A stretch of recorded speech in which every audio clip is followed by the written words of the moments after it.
continue with Mareh Yaakov. We're in the section of Parshat Lech Lecha, page 6 of that section, Bereshit Yud Beit Hey, Genesis 12:5, Vayikach, and he took. Number 1, Avram made the final preparations for the prolonged journey, and he took with him accompanying personnel willing to share his goal, as indicated by the shape of the reading mark. So this is a munach. So again, this is going to separate him from where he was before and move him forward into what is going to go forward from there. So what he is taking are other people who have also sort of left their previous lives and moved on to the new reality that he's going to prepare for them. Avram. This is a Tlisha Ktana. Tlisha Ktana always comes at the end of the word and always focuses us forward into what's going to happen next. This is a Masharit. This is a note that does not have a pause after it and links to the next word. In order to achieve wholehearted support from the associates, Avram explained to them the essence of the matter and through consultation received the consent of all involved in his group, as shown by the shape and placement of the reading mark. So you're going to notice that whenever we have a tlisha, we're going to mention the placement of the reading mark as well, because this is always a note that comes at the end of the word. If the accented syllable is not the last syllable, then we'll add a second of the note, but in this particular instance, the last syllable is the accented one. So again, it's going to be moving forward from here. And everything in this sentence is going to tell us that things are moving forward. Things are leaving the way that they were, as we have the break with the munach in the first word, and Avram with the Tlisha Ktana moving forward from there. Et Sarai with a kadma. So this is part of a phrase, kadma v'yazla. This note moves us forward, is likely connected to what's come from behind, but very strongly connected to what's going to happen afterwards. With Sarai, he found the most positive support for his proposal, as stressed by the directional shape of the reading mark. Again, his association with Sarai is going to be another thing that is going to move the entire plan forward. Ishto, with the closing azla. So this one is a matching note to the kadma in the word before, and it has a pause after it. Not only was she his wife in the sense of a physical counterpart, but by female intuition and understanding, she was, and understanding has a capital U, and we'll talk about that for a second. She was also a spiritual equivalent. Frequently, she rose above Avram through her personal advantages, as denoted by the closing shape of the comparable reading mark. So we're saying here comparable reading mark because the kadma and the azla go together, so they form sort of a phrase together.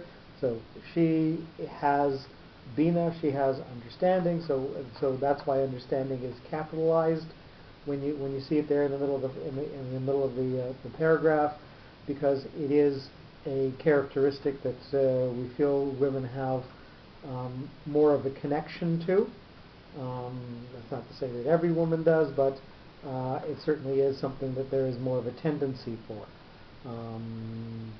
Being able to resonate or understand something in its depth and its fullness is considered a female characteristic.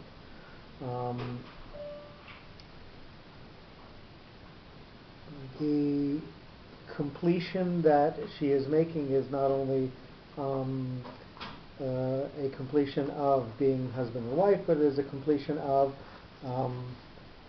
his advantages and her advantages being additive and being something that does something to give an even fuller sense of completeness to what both of them are doing.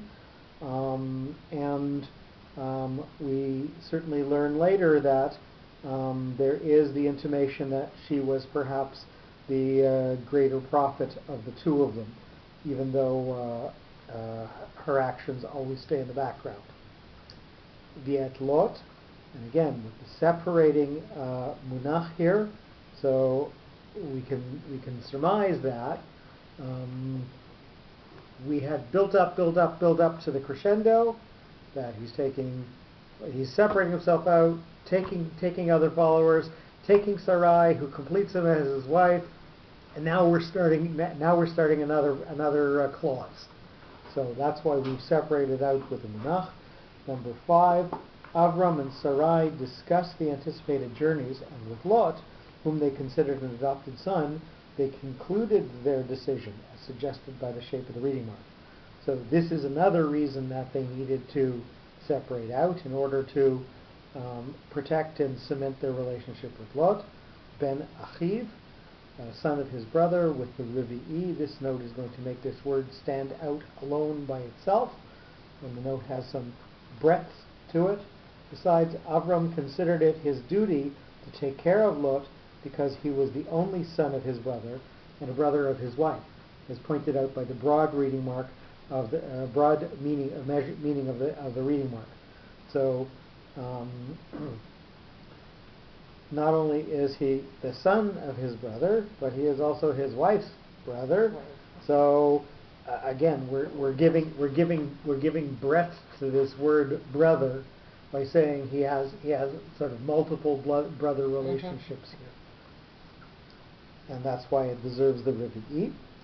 V'et kol rechusham, and with all their assets, with the pashta. So this is going to lead us forward into what's going to come afterwards, and slightly emphasize the word. In the anticipation of the prolonged tour, Avram assembled all indispensable necessities, and with all their assets to be able to survive the initial hardships, as expressed by the reverse direction of the bipartite reading mark. Bipartite? Okay, so we're going to pause for a second.